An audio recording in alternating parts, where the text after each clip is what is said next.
ની તૈયારી કરી રહ્યા હતા તો આગળ આ બાજુ તમને ખજૂરી પણ દેખાડી અને બદામ પણ દેખાડી.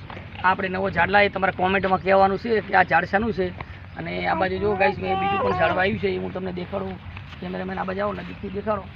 કારણ કે જો મેં એક આ ઝાડ વવરાઈ ગયું છે ગાઈસ, આપ જોઈ શકો છો.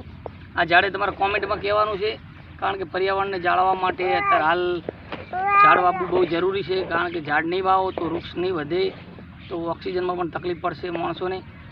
એટલે ગાઈસ આપણે આ ઝાડ વાવવાની શરૂઆત કરી છે. અને આપણા ફાર્મ હાઉસ ઉપર આમ તો અવારનવાર ઝાડ બહુ જ છે, એ ખજૂરી છે, બદામ છે, ગુલાબ છે એવા. પણ આ હજુ કંઈક અલગ પ્રકારના આપણે બીજા ઝાડ વાવ્યા છે ગાઈસ. તો આપણે આને વાવીશું તો આપ જોઈ શકો છો. આપણે આને વાવવાનું ચાલુ કરીએ.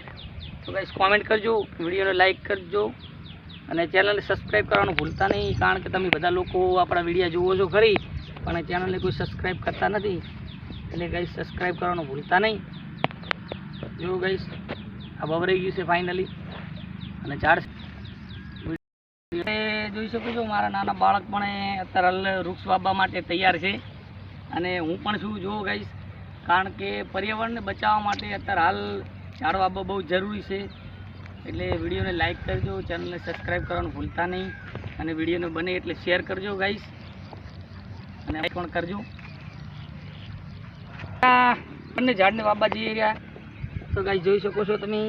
આપણે વાવવાનું ચાલુ કરી રહ્યા. આ ખસાનું ઝાડ છે, કોમેન્ટમાં અવશ્ય કહેજો.